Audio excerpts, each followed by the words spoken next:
Hello dear students, हम पिछली video में चाल तथा वेग में हमने अंतर पढ़ा। उसमें चाल और वेग की प्रॉपर्टीज़ पढ़ी हैं और साथ ही साथ हमने स्थिति समय ग्राफ, पोजीशन टाइम ग्राफ भी पढ़ा, जिसमें हमने एक्स अक्ष पर समय और वाई अक्ष पर दूरी ली।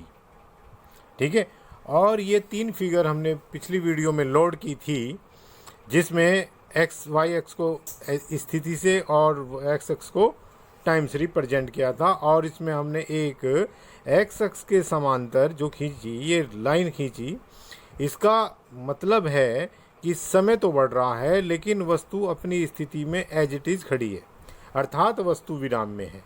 एक्स अक्ष से इसका ढाल 0 डिग्री है क्योंकि उसी डायरेक्शन में है जिसमें एक्स अक्ष। दूसरी फिगर ली थी कि एक सीधी रेखा जो रिप्रेजेंट कर रही थी एक समान वेग को, यानी कि वस्तु एक समान वेग से गतिमान है, समान समय में समान दूरी वो बढ़ रही है, और थीटा 90 से कम लिया था। और तीसरी वीडियो में जो हमने लिया था वो एक समान रूप से घटते हुए वेग को प्रदर्शित करती हुई वस्तु ली थी, जिसमें थीटा तो 90 से ज़्यादा आ गया था लेकिन वेग लगातार घटता जा रहा था जैसे जैसे टाइम बढ़ता जा रहा था, अर्थात ये ऋणात्मक वेग था। तो हम इस वीडियो में अब आगे के जितने भी केसेस हैं उस पर डिस्कशन कर रहे हैं। देखिए, हमने जो फोर्थ अब प्रॉपर्टी ये ली है कंडीशन, इसमें ये एक हमने कर्व खींचा। हम देख रहे हैं जैसे जैसे समय इस पे स्थिति जैसे जैसे समय बढ़ रहा है तो ये कर्व जो है वाई एक्सिस की ओर झुकता जा रहा है। इसका मतलब है कि जैसे जैसे समय बढ़ रहा है कम समय में स्थिति परिवर्तन तेज़ी से हो रहा है, अर्थात वस्तु त्वरित गति से गतिमान है और वस्तु का वेग लगातार बढ़ रहा है, जिससे ढाल भी लगातार बढ़ेगा। देखिए, इस बिंदु पर हमने स्पर्शी खींची और एक्स अक्ष के सापेक्ष ढाल थीटा 1 था, इस पर हमने स्पर्शी खींची, ढाल एक्स अक्ष के सापेक्ष थीटा 2 है, तो clearly theta 2 is greater than theta 1, यानी कि थीटा 2 अधिक है, यानी कि ढाल अधिक होता जा रहा है। इसका मतलब है कि टाइम के अनुसार गति और ज़्यादा तेज़ी से लगातार होती जा रही है, तो इसलिए हमने ये ग्राफ दिखाया। अब जो पांचवा ग्राफ की बात करते हैं, इसमें ये जो ऊपर की अपेक्षा ये कर्व का जो ढाल है वो उल्टा हो गया, कर्व की डायरेक्शन।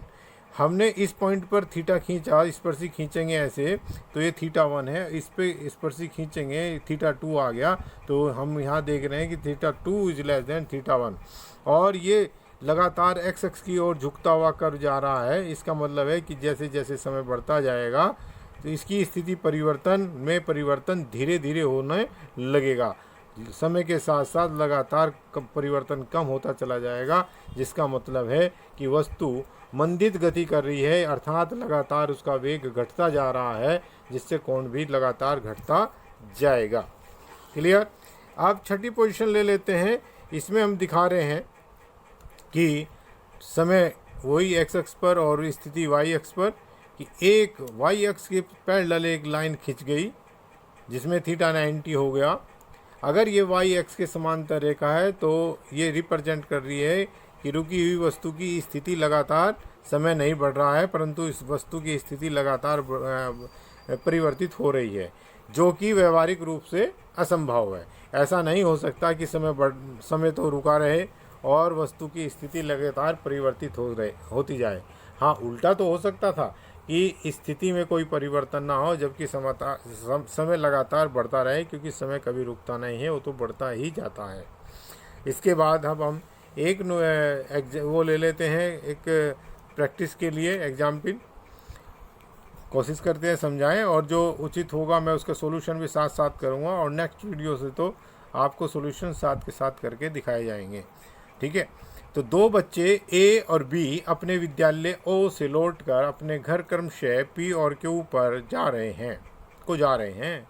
उनकी स्थिति एक्स टी ग्राफ के अनुसार निम्न के उत्तर दीजिए। ये है, हमने पहले ये चित्र भी देख लेते हैं। ये एक ओ से जाते हुए ये ए रेखा यहाँ तक गई, और ये इस पॉइंट से जाते हुए बी यहाँ तक गई। ये पी दिखा रखा है जो उसकी सीध में आएगा, और ये क्यू दिखा रखा है जो उसकी सीध में आएगा, यानी कि इसको हम ऐसे मिलाएंगे। ठीक है, ऐसे मिला देंगे और इसको भी हम ऐसे मिला देंगे।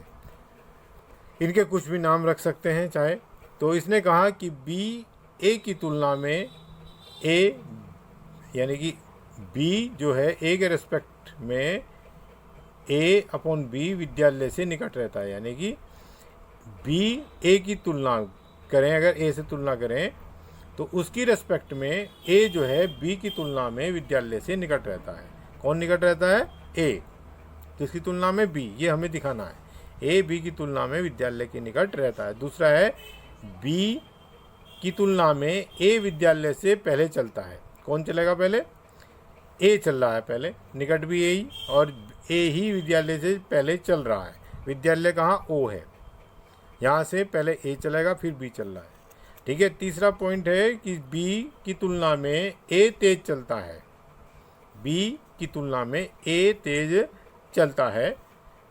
चौथा है ए और बी घर एक ही या भिन्न भिन्न समय पर पहुंचते हैं। यानी कि ये जो दोनों हैं वो एक साथ समय घर पे पहुंचते हैं अथवा भिन्न भिन्न समय पर पहुंचते हैं।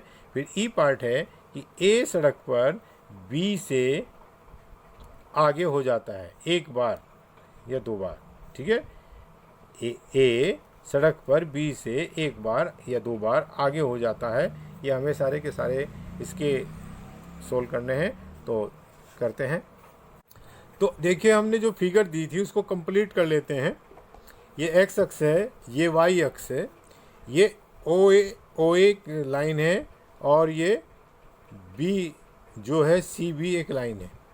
इन दोनों, ये ऊपर नीचे पॉइंट है, इन दोनों को हमने, इसको तो इस वाले बी के अपर सिरे को हमने क्यू से मिला दिया, इसको एम लिख ले जाएगा, और इसको एन लिख ले, और नीचे वाले सिरे को पी से मिला दिया।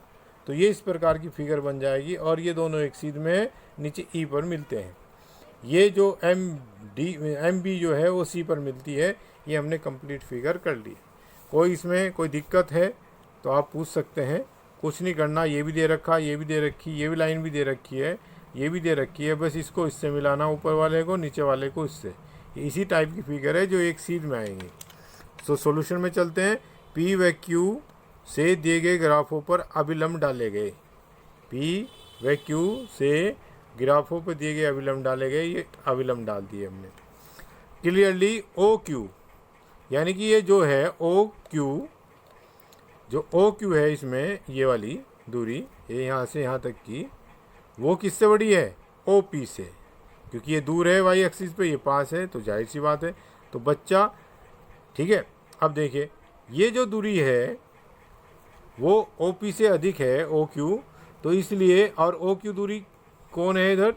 वो है बी के लिए, और ए के लिए कौन सी है? O P. तो इसलिए बच्चा ए बी की तुलना में विद्यालय के निकट है।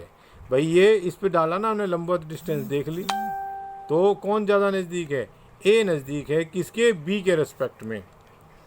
ठीक है। यहाँ हम लिखेंगे अर्थात ए बी की तुलना में विद्यालय के निकट है।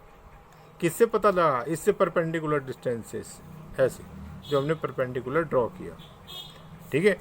दूसरा बच्चा देखिए, अब यहाँ पर ये छुट्टी हो गई विद्यालयों से, ये तो छुट्टी होते ही चल दिया है, और ये पहले इतना टाइम इसने विद्यालय में व्यतीत करा, इसकी पोजीशन में कोई फ़र्क नहीं पड़ा, लेकिन टाइम बढ़ता चला गया। तो यानी कि इतना पोर्शन जो है वो विद्यालय में इसने रुककर वेस्ट किया बी ने। तो पहले कौन चला? तो बच्चा ए स्कूल समय टी बराबर 0 पर जब छुट्टी हो गई एकदम चल देता है, जबकि बी स्कूल से समय T is equal to O C इतने समय पर चलता है। इसलिए ए बी की तुलना में स्कूल से पहले चलता है। तो कौन चला पहले? यहाँ पे टी बराबर 0 था, और यहाँ पे टी बराबर ओ सी, टी बराबर ये ओ सी। तो ये तो ओ सी टाइम बीतने के बाद चलेगा, लेकिन ये एकदम 0 पे ही जैसे छुट्टी हुई जैसे ही चल दिया। तो इसलिए पहले कौन चलेगा? ए। नज़दीक कौन है? ए, परपेंडिकुलर डिस्टेंस के अबाउट। ठीक है। अब सी पर चलते हैं। दूरी समय ग्राफ का ढाल चाल को प्रदर्शित करता है, अर्थात वेग या वेग को, क्योंकि दूरी समय लिया तो चाल को लिख देंगे। तो जितना ढाल ज़्यादा होगा उतनी ही चाल अधिक होगी। तो ढाल किसका ज़्यादा है? ये जो ढाल है बी का, ये जो बी का ढाल है वो ए के ढाल की अपेक्षा में बहुत अधिक है। तो इसलिए बी का ढाल ए के ढाल की तुलना में ज़्यादा है, इसलिए बी की चाल ए की चाल से अधिक होगी। तेज कौन चलेगा? बी।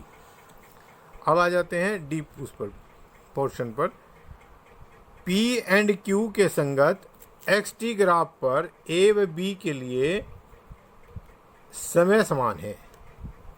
ठीक है, पी व क्यू के संगत एक्स टी ग्राफ पर ए व बी के लिए समय क्या है? समान। यानी कि ये जो हमने इनसे परपेंडिकुलर डाला ना, ये वाले परपेंडिकुलर डाले, ये टी को रिप्रेजेंट कर रहे हैं, इसका मतलब दोनों के लिए समान समय है।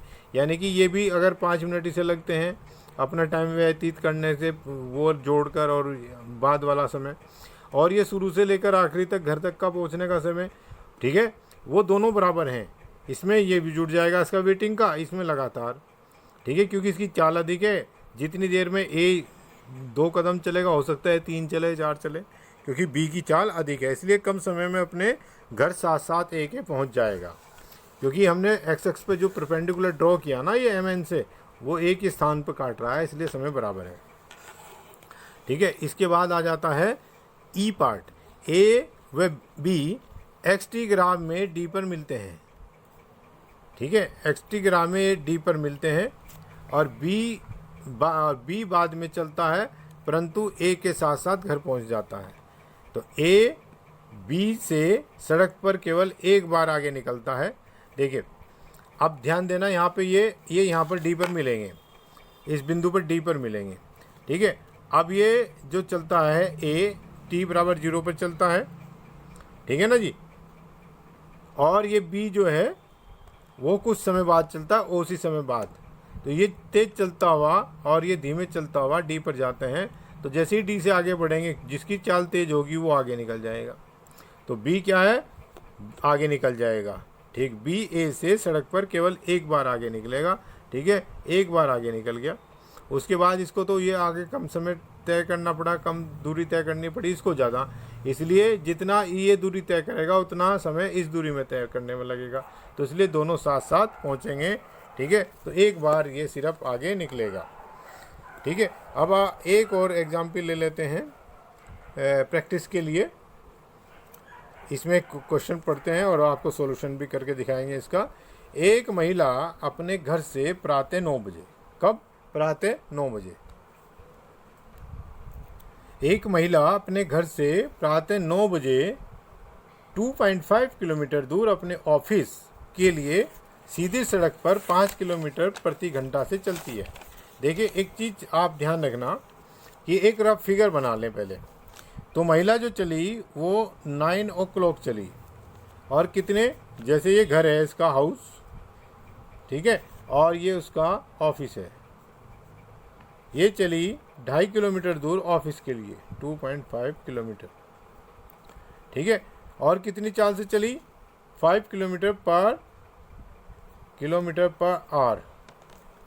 वहाँ से 5:30 बजे चली, 9 से चली, और ये फिर इसके बाद चली 5 बजे PM, ये AM।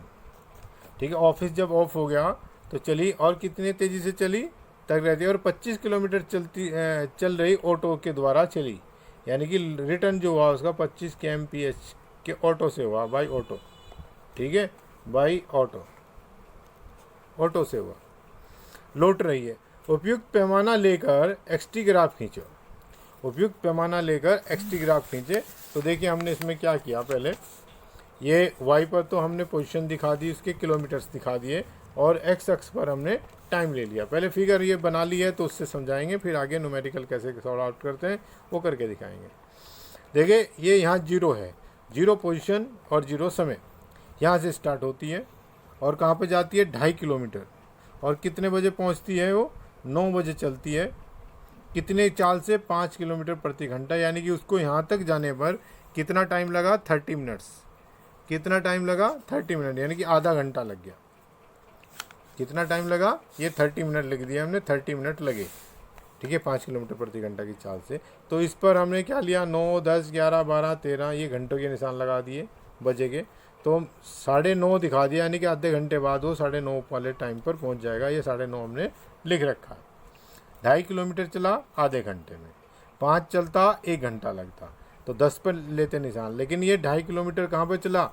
किस पर, हम एक्स अक्ष को पहले लिखते हैं 9.5 और ये 2.5 वाई अक्ष, ये बिंदु आ गया, इसको इससे मिला दिया। फिर ये बैठ गई ऑफिस जाकर 9:30 बजे और 5 बजे तक ऑफिस में लगातार ऐसे ही बैठी रही। ये 5 बज गए, देखिए इसकी पोजीशन में परिवर्तन नहीं हो रहा लेकिन समय बढ़ रहा है। एक्स इसकी स्थिति में कोई परिवर्तन नहीं हो रहा, इसका मतलब ये यहाँ पर रुकी हुई स्टे है। ठीक है, तो 9:30 से कितने बजे तक बैठी है, ये 9:30 AM से ये बैठी 5 o'clock PM। तो देखिए 12 2.5 आवर पहले 2 आवर 30 मिनट प्लस 5, तो कितने घंटे बैठ गई अपने उसमें ऑफिस में, 7.5 घंटे इसने स्टे किया ऑफिस में, स्टे इन ऑफिस। ठीक है, ये हमने सारी फिगर लिख ली, दिखा दिया। फिर ये अब लौटते हुए 2.5 किलोमीटर ही आना है इसको। अब 2.5 किलोमीटर लौटेगी वो, ऐसे किस स्पीड से लौटी हो, 2.5 किलोमीटर, ये लौटी है 25 किलोमीटर पर आवर। तो टाइम कितना लग गया, टाइम जो आएगा डिस्टेंस अपॉन वेलोसिटी, टाइम आ जाएगा डिस्टेंस अपॉन वेलोसिटी। तो अब ये टाइम हम निकालेंगे डिस्टेंस अपॉन वेलोसिटी, 2.5 यानी कि स्पीड 25 किलोमीटर पर आवर, इसको काटेंगे तो कितना आ जाएगा, 0.1 आ जाएगा, 0.1 आवर। ठीक है, तो 0.1 आवर में देखिए हम कैसे करेंगे कि 1 मिनट में कर लेते हैं इसको, कैसे कि 1 आवर 60 मिनट होते हैं 1 आवर में। ठीक है, या 1 आवर इक्वल टू होता है 60 मिनट का। ठीक है भैया, तो 0.1 आवर में कितने मिनट्स होंगे, इंटू 60 कर देंगे तो 6 मिनट आ जाएगा, यानी कि 6 मिनट इसको घर वापस आने में लगेंगे। तो अगर ये 5 बजे चल रही थी तो घर किस टाइम पहुंचेगी, 5:06 पर ये घर पहुंच जाएगी। ये हमने दिखा दिया है, ये वापस आएगी 5:06 पर। ठीक है, तो ये 5:06 पर घर आ गई। अब ये क्या कह रहा है, जो इसने हमें पूछा, चलते हैं वहाँ, जो हमें निकालना है कि उपयुक्त पैमाना मानकर एक्सटी ग्राफ खींचे। तो हमने उपयुक्त पैमाना मानकर एक्सटी ग्राफ खींच दिया। देखो हमने शुरू में क्या किया, ये सारा समझा दिया। घर से ऑफिस की दूरी 2.5 किलोमीटर, ऑफिस जाते हुए चाल V1 5 किलोमीटर, तो समय बराबर दूरी बटे चाल, यानी कि 2.5 को 5 से डिवाइड करा, आधा घंटा लगा 30 मिनट, यानी कि 9:30 बजे ऑफिस पहुंच गई। ठीक है ना जी, ऑफिस पहुंचने का समय 9:30 AM प्लस 30 मिनट, यानी कि 9:30 बजे, जो OA से प्रदर्शित हमने किया। ऑफिस में रहने का समय 7.5 घंटे, यानी कि 5 बजे तक रही। ऑटो से लौटते समय चाल V2 बराबर 25 किलोमीटर पर आवर, तो T2 बराबर हो जाएगा 2.5/25, 2.5/25, तो ये आ जाएगा 1/10 घंटे। तो घर पहुंचने का समय 5 + 6 मिनट, यानी कि 5:06। अब नेक्स्ट एक और न्यूमेरिकल लेते हैं। कोई व्यक्ति अपने घर से सीधी सड़क पर 5 किलोमीटर प्रति घंटा की चाल से 2.5 किलोमीटर दूर बाजार तक पैदल चलता है। तो जो हमें दे रखा है वो लिख लेंगे। जैसे हमने लिखा है कि सड़क पर 5 किलोमीटर प्रति घंटा की चाल से, तो चाल जो स्पीड हो गई, या ये हो गई 5 kmph। ठीक है, कितनी दूर, 2.5 किलोमीटर दूर बाजार तक चलता है, यानी कि 2.5 किलोमीटर दूर तक बाजार तक जाता है, परंतु बाजार बंद देख कर वह उसी क्षण मुड़ जाता है, यानी कि वहाँ पर रुकता नहीं है, तथा 7.5 किलोमीटर यानी 7.5 kmph की स्पीड से घर लौटता है। ये रिटर्न हो जाता है ऐसे, ये तो गया था और ये रिटर्न हुआ। ठीक है, कितनी दूर है ये, 2.5 किलोमीटर था बाजार। ठीक है, लौट आता है। समयांतराल 0 से 30 मिनट, 0 से 50 मिनट, 0 से 40 मिनट की अवधि में उस व्यक्ति के माध्य वेग का परिमाण तथा B माध्य चाल, उसकी माध्य चाल क्या है। ठीक है, तो अब देखिए पहला जो पार्ट है उसने कहा माध्य वेग, तो कुल विस्थापन अपॉन कुल समय माध्य वेग के लिए वी एवरेज कुल विस्थापन बटे कुल समय। अब देखिए विस्थापन कितना हुआ कि जहाँ से घर से वो मार्केट गया था और मार्केट से वापस घर लौट आया, जिस स्थान से चला था उस स्थान पर वापस लौट आया, तो कुल विस्थापन कितना हो गया भैया? तो कुल विस्थापन इक्वल टू 0। कुल विस्थापन कितना हो गया? 0। समय कितना लगा? समय कितना भी लगा हो, लेकिन कुल विस्थापन 0 होने से एवरेज वेलोसिटी कुल विस्थापन बटे कुल समय यानी कि 0 बटे कुल समय, तो वो 0 ही आ जाएगी। अब कह रहा माध्य चाल क्या है बी पार्ट में। तो देखिए घर से कितने किलोमीटर प्रति घंटा चला था? 5 किलोमीटर पर आवर, ठीक है। और मार्केट कितनी दूर है? 2.5। तो हमें जाने का समय ले लीजिए। जाने का समय कितना लगा? T1 is equal to distance upon speed, यानी कि हाफ आवर लगे। कितना समय लगा? हाफ आवर यानी कि 30 मिनट्स। हाँ, कितने मिनट लगे जाने में उसको? 30 मिनट्स। भाई 5 किलोमीटर स्पीड और 2.5 किलोमीटर उसकी डिस्टेंस, तो डिस्टेंस अपॉन टाइम यानी कि 2.5 किलोमीटर अपॉन 5, तो आधा घंटा आ गया, 30 मिनट जाने में लगे। ठीक है भैया। इसके बाद वो तुरंत वापस लौटता है और कितनी स्पीड से लौटता है? 7.5 की। T2 निकाल लीजिए। किलोमीटर तो 2.5 ही होंगे, लेकिन स्पीड 7.5 हो गई, तो ये आ गया 1/3 आर, यानी कि 60 का थर्ड हो गया 20 मिनट्स। तो अब माध्य चाल निकालने के लिए माध्य चाल यानी कि स्पीड यानी कि v औसत जो आ जाएगा total distance upon total time. तो टोटल डिस्टेंस हो गई 2.5 किलोमीटर जाने के और 2.5 किलोमीटर आने के, और जो समय हो गया 30 सेकंड जाने का और 20 सेकंड आने का, यानी कि 30 सेकंड मिनट जाने के और 20 मिनट आने के, तो 50 मिनट हो गए टोटल। 30 + 20 अपॉन इक्वल टू 50, और आर में बदलेंगे तो 60 से इसको डिवाइड कर दीजिए। तो ऊपर तो हो गया 5 × 6 और नीचे आ गया 5, तो 5 से 5 कट गया, तो ये आ गया 6 मीटर या 6 किलोमीटर पर आवर।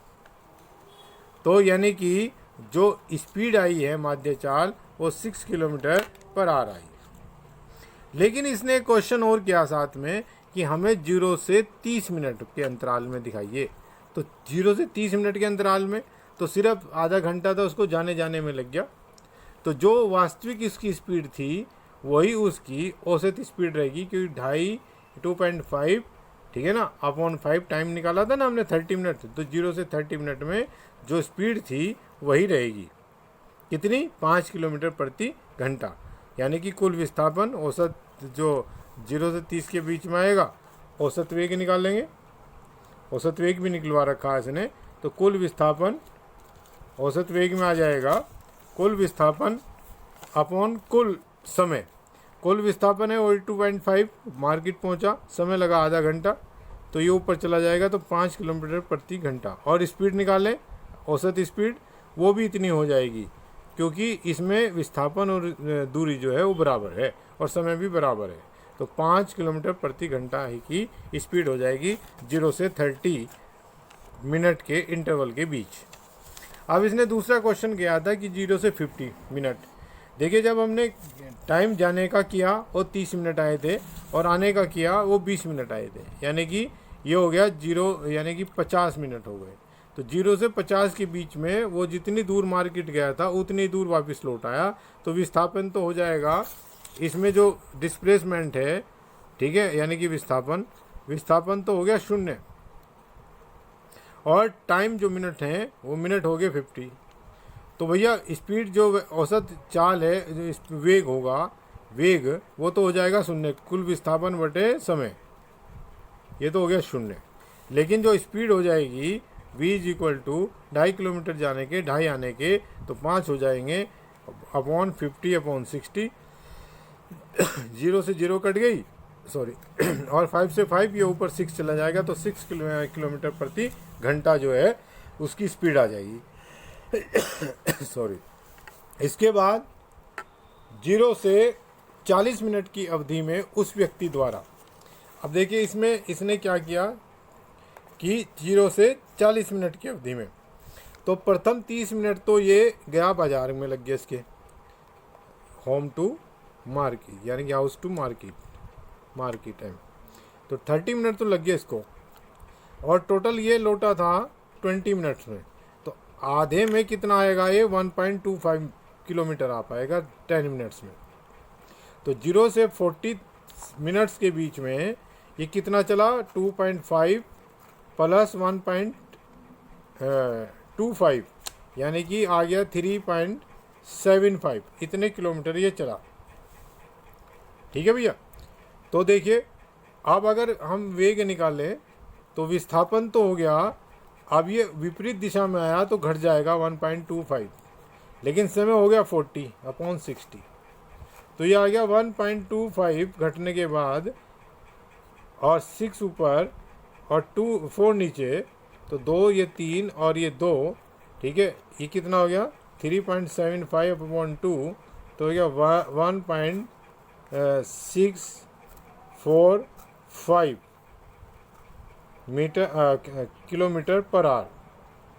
तो ये यानी कि 1.6 जो आ गया हमारा, ये आ गया वेग। 3.2 थोड़ा कैलकुलेट कर लेना, शायद इसमें गड़बड़ हो गई काटने में, ठीक, 8 आएगा यहाँ, 84, ठीक है ना जी। तो ये तो हो गया वेग, क्योंकि इतना विस्थापन ये जुड़ेगा नहीं, विस्थापन घटेगा अपोजिट डायरेक्शन में। परंतु अगर हम चाल की बात करें, चाल में जुड़ जाएगा, क्योंकि ये दूरी होती है, इसमें डायरेक्शन नहीं देखी जाती, ये जुड़ गया, और इसको डिवाइड कर देंगे 40 से, ये हो जाएगा, ये घट के आएगा 1, हाँ ठीक है, ये हो जाएगा कितना 3.75/60 भी करेंगे, और इंटू 3/2, तो यहाँ से ये जब हम कैलकुलेट करेंगे तो 5.625 आ जाएगा।